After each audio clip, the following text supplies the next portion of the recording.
Recently, I released a video about me going to the emergency department and being very, very sick. The doctor wanted to send me home, but ultimately I was able to get hospitalized.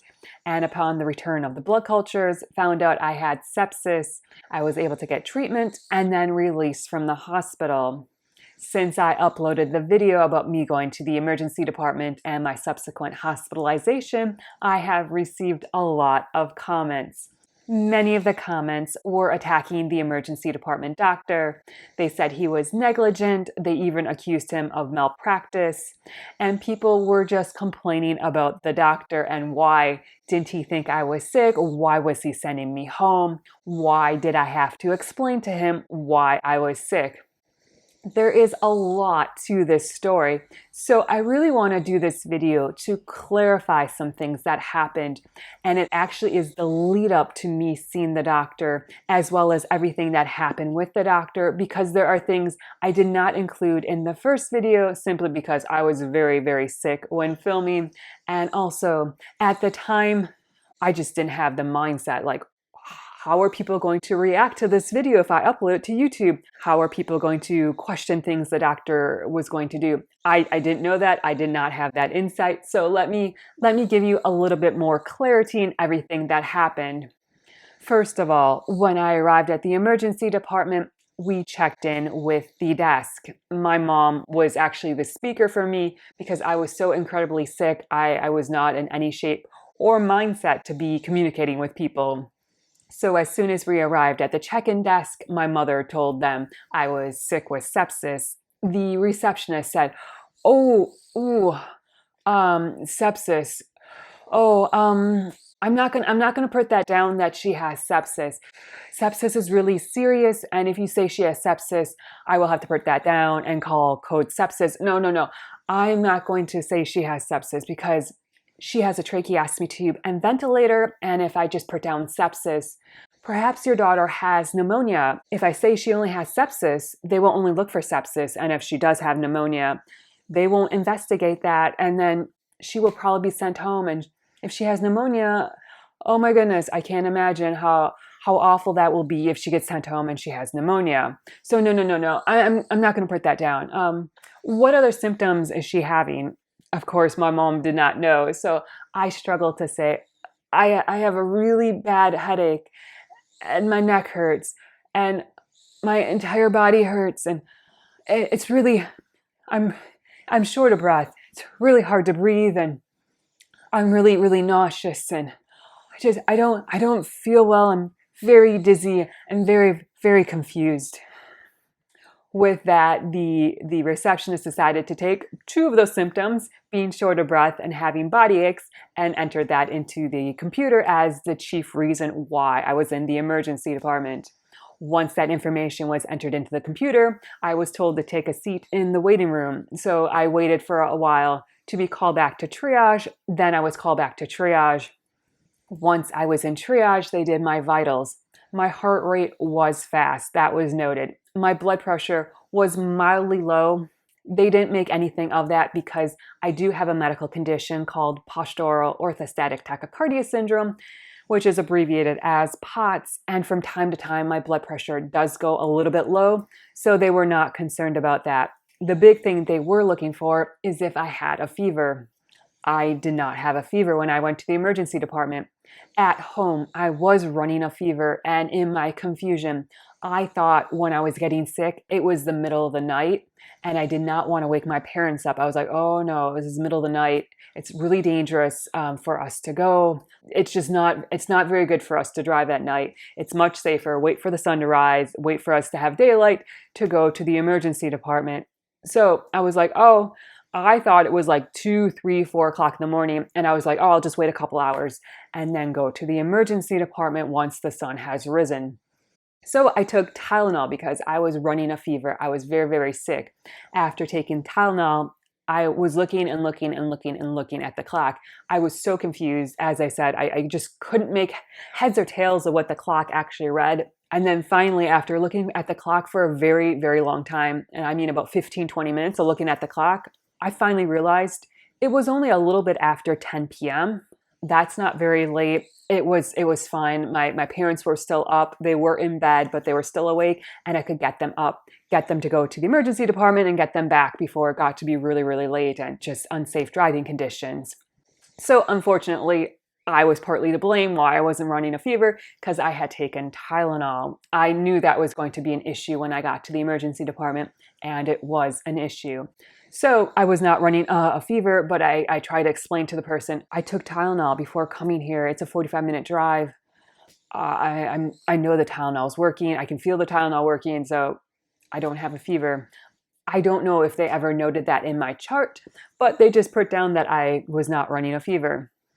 The other issue with the triage, and this is with every single triage and almost every single doctor that I have seen, because I have a tracheostomy tube and a ventilator, any abnormalities in my breathing are completely disregarded. When they see I'm short of breath or I'm breathing fast, they usually are not concerned. Why is this? Because I have a tracheostomy tube and ventilator, they believe my breathing should be bad. That is complete error. Because I have a tracheostomy tube and ventilator, my breathing should be 100% normal. Unfortunately, they have this completely reversed. They're like, oh, you have problems breathing. That's why you have a trach and vent. Well, I do have problems breathing, but now that I have a trach and vent, my breathing should be normal. I've had one emergency doctor, one in all the years of having a tracheostomy tube and ventilator, that actually recognized when I was in the emergency department and struggling to breathe that was very abnormal. He said, "Oh my goodness, you have a tracheostomy tube and ventilator. Your breathing should be normal. It is not. There is something seriously wrong. We got to act quickly, guys. This is not normal." One doctor ever. Otherwise, people just are like, "Oh, we're not going to be concerned about that." Also, even though my breathing was abnormal, they noted in triage my breathing was normal. They put down my breathing was 12 breaths per minute. A little bit of an inaccuracy, because if you read my ventilator said my breathing was between 30 to 35 breaths per minute, much higher than 12 breaths per minute. And fast breathing is defined as anything over 20 breaths per minute. So I was breathing very, very quickly. With that said, they said I had body aches. They said I had shortness of breath, but no fever. A little bit of a minor issue with my blood pressure. They weren't concerned about that. My heart rate was elevated again. Weren't terribly concerned about that because, again, they were attributing that to my POTS. My POTS can affect my heart rate and blood pressure. And my oxygen levels were fine. And they were not concerned about my breathing because I'm on a ventilator and your breathing should be fine. So with that, I get wheeled off to the emergency department. Once I'm back in the emergency department, the doctor believes he is coming to see me because I have shortness of breath and I have body aches. It is kind of in parentheses that it's suspected I might have pneumonia. So remember, the doctor is coming in with this mindset: body aches, shortness of breath, suspected pneumonia, has a tracheostomy tube, has a ventilator, susceptible to pneumonia, has a history of pneumonia. He's thinking pneumonia, pneumonia, pneumonia. So when I see the doctor, I am still at this point not able to communicate very well. I'm just so incredibly sick. As soon as the doctor sees me, he says, "Oh, I see you have shortness of breath and some body aches. And well, we're going to order a chest x-ray to make sure you don't have pneumonia. You might have pneumonia. It's probably why you're not feeling so well. And we're just going to order some basic lab work and go from there." My mother was very stern with the doctor and said, "No, that's not why she's here. She has sepsis." And the doctor was kind of flabbergasted. "Well, why do you think she has sepsis? It says here in the chart, she's here, shortness of breath and body aches." My mother goes, "No, this is how she gets when she has sepsis. She has sepsis." And the doctor says, "Well, where do you think she has sepsis?" My mother wasn't really sure. So at this moment I said, "I have a PICC line. The PICC line is prone to sepsis. The PICC line is 15 months old. It desperately needs to be changed out. Very likely there is probably an infection in the PICC line, or I got some sort of infection through the PICC line. Maybe something got contaminated. The PICC line, I believe, is the source of infection. I have sepsis." Like, I was just trying to convey with the doctor I had sepsis. The doctor, here's another error that is commonly taught the doctor believed the only way you can have an infection with a PICC line is if the skin around the PICC line is infected. If you have a staph infection, a strep infection that's around the PICC line site, then they believe that the bacteria moves from that infection site and it travels into the bloodstream on the PICC line. That's how most doctors believe you get PICC line infections. That can be true. But I have had sepsis in the past one time from my PICC line, and that happened because the PICC line itself, inside the solution I was infusing, was contaminated, and from that, the PICC line got contaminated and I got sick. I got sepsis from that. So you can have contaminated fluids, you can have just the end of the PICC line gets contaminated. That is a source of infection. Unfortunately, the doctor was not understanding that, and I was far too sick to explain to him, look, I've had sepsis once before. My line was not infected on the outside. It was perfectly, totally fine. And the infection actually was on the inside. I didn't have that presence. I did not have that mindset. And I was just so unbelievably sick. I just was like, it's my PICC line. It's sepsis. It's my PICC line. So the doctor looked at my PICC line and he saw my PICC line looked absolutely beautifully healthy. And he's like, oh, that's a good looking PICC line. Your PICC line's not causing your issue. So with that, I had just general blood work. I had a complete blood count. I had a complete metabolic panel, and I had a chest x-ray. The doctor also said, since I have a PICC line, he was going to order blood cultures. Now, I'm not sure if he was personally going to do that to rule out suspicion of sepsis, or the hospital does have a policy. People with central lines, if you have a PICC line, a port, a Hickman, Broviac, any sort of central line, every time you come to the emergency department, it's hospital policy. They do blood cultures to make sure you do not have some sort of infection in your central line. So I don't have that clarification. Did the doctor potentially suspect sepsis and was just trying to rule that out? Or was he just following hospital protocol and ordering the blood cultures because that is hospital protocol? I don't know. But needless to say, that was what the doctor was going to do. The doctor was actually very, very kind because this all takes time. It takes time to get the chest x-ray. It takes about an hour to get the lab results. The doctor decided to order some IV antibiotics. Why did he do that? He was doing that just in case I did have pneumonia. He was trying to expedite the process. He was trying to be very, very kind and very, very nice. So I did get some IV antibiotics in the meantime. Again, thankfully, they did all the blood work. They did all the blood cultures. And then after all that, then they gave me the IV antibiotics. So the IV antibiotics did not mess up any of the blood cultures or any of the lab values. That was another question someone had. Did that affect anything? And the answer is no. So with that being said, once everything was resulted, once the chest x-ray showed I did not have pneumonia, once the lab results came back and said my white blood cell count was not elevated, the doctor really had nothing to go on. I mean, my PICC line looked fine. My chest x-ray was normal, looked great. My blood work, there were some abnormalities. My blood glucose was high. My bilirubin was high. But most people just don't associate that with, that doesn't associate with infection. So the doctor felt really confident that I was not sick. And as a matter of fact, he was really happy when he came in. He had my paperwork and he's like, well, guess what? We're going to send you home. You're going to be discharged home.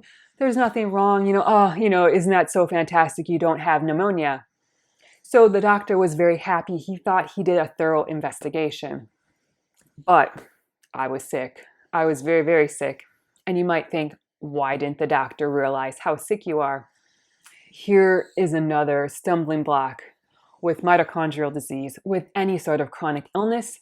The doctor has no idea what my regular health is. How am I on a day-to-day basis? I was very sick. I was very short of breath. When I get very, very tired, I just kind of start shaking. Most doctors, when I start doing that, they think I just have some sort of tremor, kind of like Parkinson's. They think that is all normal, and that is all completely abnormal, but they have no reference point. They have never seen me before. They're like, oh, you have mitochondrial disease and, a whole list of things wrong with me. So I'm sure these tremors, I'm sure, the shortness of breath, it's related to, you do have respiratory failure, you do have mitochondrial disease. I'm sure it's something with all those other things.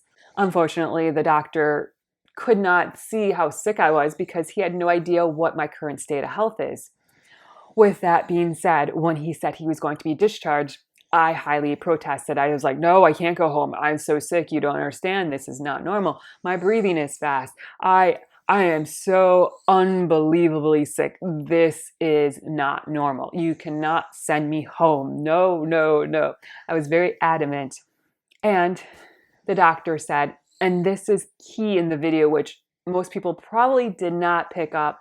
The doctor said, based on everything, you do not meet the criteria for me to hospitalize you. You might just think, oh, okay, what does that mean? You might not think that's important. That is really important. So my chest x-ray was normal. He could not hospitalize me for pneumonia. If we were going to go from the angle of sepsis, let's take a look at what the hospital uses to define what sepsis is. Here are the criteria I need to meet. First of all, I must be diagnosed with systemic inflammatory response syndrome. In order to meet that criteria, I must have 2 or more of the following. The first criteria is I have a temperature greater than 38 degrees Celsius or 100.4 degrees Fahrenheit, or I have a temperature less than 36 degrees Celsius or 96.8 degrees Fahrenheit. The next criterion is having a heart rate greater than 90 beats per minute. Another criterion is having a respiratory rate greater than 20 breaths per minute, or having a partial carbon dioxide of less than 32 millimeters of mercury. The next criterion is a white blood cell count greater than 12,000 or less than 4,000. My body temperature was normal, so I do not qualify for systemic inflammatory response syndrome based on that. The next one, my heart rate was above 90 beats per minute, so that's one thing I qualify for. My respiratory rate was above 20 breaths per minute. Now remember, triage documented my breathing as 12 breaths per minute, which is normal. Now you might wonder, why didn't the doctor question that when he saw you? Clearly he should have seen you were short of breath. Perhaps he should have done that, but again, he was relying a lot on triage. Triage has seen me before. I have seen the people in triage before, so they should have noted if my breathing was abnormal. Unfortunately, they failed to do that. The next one was I did not have a white blood cell count above 12,000 and my white blood cell count was not less than 4,000. I do not qualify for my white blood cell count being abnormal. So the only thing on this criteria that I actually qualified for was a heart rate greater than 90 beats per minute. I also was breathing very, very quickly, but unfortunately triage did not document that. And I truly believe the doctor put a lot of faith into triage, into their expertise and knowledge, and he was counting on triage to properly evaluate my vitals. So with that, I could not get a diagnosis of sepsis. Why? Because you must be diagnosed with systemic inflammatory response syndrome in order to go to the next level. The next level of sepsis is having suspected or the presence of an infection. Now, even if we tried to go down to sepsis, the doctor did not believe my PICC line was a source of infection. He said it looked fine, it looked healthy, it looked great, and I did not have pneumonia. Remember, my chest x-ray was clear. So as far as the doctor was concerned, I did not have any source of infection present. There was nothing that he could say that I had sepsis for. Taking that all into consideration, there was nothing for the doctor to admit me on. He couldn't say, well, her heart rate's a little high and her breathing seems to be kind of fast, but I'm not sure because she has a tracheostomy tube and ventilator. Maybe that's normal. And I'm not sure about a heart rate. She also has POTS, so maybe her POTS is causing her elevated heart rate, but she has a normal white blood cell count. She's not running a fever. If you look at that, look at all the data, it was really hard for my doctor to try to justify me being hospitalized. Furthermore, I didn't meet any of the hospital's criteria. If he went ahead and did try to hospitalize me, the hospital administration does look over everything and kind of put scrutiny on doctors that, oh, this person didn't meet the hospital criteria for being hospitalized. Why did you send her to the hospital? She was fine. You should have sent her home. And you might think that's very mean and awful. The hospital does this because they need policies and procedure to be followed because they do not want someone with pneumonia, with somebody with a blood clot in their lungs, somebody that's going through a stroke. They don't want them just to be pushed out the door. They want to make sure they are hospitalized and admitted and get proper treatment versus someone that comes in with a paper cut. They don't want the person with the paper cut that does not need to be hospitalized to be like, oh, I guess you need to be hospitalized. They want to give policies and guidelines to doctors to help them navigate if the patient should or should not be hospitalized. With that being said, the doctor had no reason to hospitalize me. However, I was very adamant with him that I needed to be hospitalized. Now, this is where another kindness came from the doctor. Remember, the doctor had the discharge papers in his hand. He completely could have just handed me the discharge papers, said, I'm sorry, go follow up with your doctor tomorrow. I don't know. I'm sorry, you're not feeling well.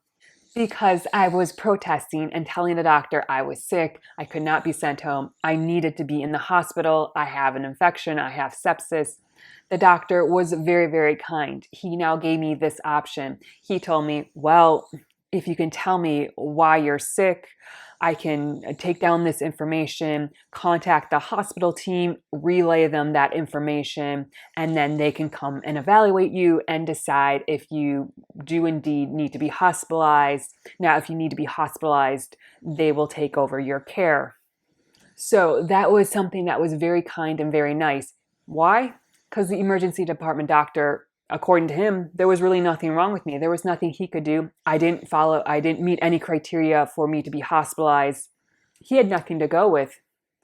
I basically had to plead my case to him. He was going to take down everything I was saying, tell that to the hospital team, and then the hospital team was going to make their own decision. That was very, very kind. Why? Because I know my medical case. So everything I was telling him, well, I have this shift in my white blood cell count. My neutrophils are very, very high. My lymphocytes are very, very low. When this happens, it always, always, always means I have an infection. And the more dramatic of a shift, usually the more severe the infection is. I also told him, because I have mitochondrial disease, this has happened in the past where my white blood cell count, my total white blood cell count, does not hit the threshold. It happens. I have mitochondrial disease. My body gets tired. It cannot respond to infections like it should. Also, my blood glucose is high. Whenever that happens, it almost always signals that my body is under a tremendous amount of stress. Often it means I have an infection, but it does also go high if I'm recovering from surgery. If I have some sort of other serious medical ailment, such as a blood clot in my lungs, my blood glucose does go high. Also, my bilirubin level was very, very high. Almost exclusively happens with infections, but it does happen with some other stresses on my body. So I was able to relay this all to the emergency department doctor. He actually took down all this information, which was very kind of him. He then phoned up the hospital team, told them all this information, and then the hospital team decided to come down, evaluate me, because remember, I didn't really meet criteria. My overall white blood cell count was not high. I did not have a fever. My chest x-ray was normal. They needed to come to see me to decide, should they admit me? Because if they were going to admit me, they were taking on the responsibility. They were going to be the ones that they were going to put their necks out on the line and saying, okay, hospital administration, we think she needs to be hospitalized. If you have a disagreement with us, or if you have a disagreement with this opinion, it's us and not the emergency department. When they came and evaluated me, I have worked with this hospital team before. They immediately saw that I was sick. Why? Because they have seen me. What am I like day to day? Am I shaking uncontrollably? No, I'm not. Do I breathe normally? Yes, I do. Am I supposed to be short of breath? Is my cognition really foggy? No, that's not normal for me. They just saw a lot of things that the emergency department doctor, unfortunately, wasn't able to see because he does not know how I am on a day-to-day basis. Based on their analysis, they decided that I was going to be hospitalized. Now, one thing that did strike me as kind of comical is when I was being evaluated by the hospital team, they mentioned, oh, we see you have that left shift in your white blood cell count. Now, I'm not sure if they saw that on my white blood cell count, if they actually saw that shift and they said, oh, that's abnormal, or if the emergency department doctor relayed that to them and then they picked up and said, oh, yes, you're right, that is abnormal. And oh, let's look at previous blood work. And oh, she doesn't usually have that really big shift in her white blood cell count. Oh, maybe she's pretty sick. I'm not sure, but I just thought it was very interesting that a lot of things I had told to the emergency department doctor, the hospital team came and that was some of their qualifications for admitting me. So I do not under any circumstances blame the emergency department doctor. I do think he was very kind. I mean, he did listen. He had, unfortunately, bad mindsets about the PICC line and perhaps about the way a person breathes with a tracheostomy tube and ventilator. But I really, truly believe he did learn something. I believe when I told him about the left shift and I told him about that indicates infection, I have a feeling he actually went and researched that and probably will keep that in his mind. So if he ever sees that again, that somebody does not have an elevated white blood cell count, but they're saying, hey, I have sepsis or I'm really, really sick, and they have a dramatic shift in their white blood cell count, I truly believe that he will take that into consideration the next time. The one thing that I wish would have been different is I wish the person at the reception would have said, yes, this is sepsis. Let's evaluate this as sepsis. But again, that was not done to be mean. The person truly cared. They knew I have a tracheostomy tube. They knew I had a ventilator, and they know I have a history of pneumonia. So they did not want me to come into the emergency department and get sent home and not be properly evaluated for pneumonia. Unfortunately, that person's kindness really backfired because it set the tone for the entire emergency department. If I would have come in and they would have said from the start it was sepsis, we need evaluated for sepsis, would that have changed the emergency department's doctor's mindset? Would he have considered things differently? Perhaps. I don't know. I can't predict what if, but I'm just very grateful for the emergency department doctor, and I'm very grateful he had the wherewithal to contact the hospital team, and I'm very glad he was not proud or arrogant and did not completely dismiss me. He listened to me, and he tried to make the most of everything he was given and tried to make the most of the situation. And for that, I'm very grateful. So thank you so much for joining me. Please remember to like and subscribe down below. Please also remember to comment and share. It really helps my YouTube channel. I hope you have a great day and a wonderful week. Bye-bye.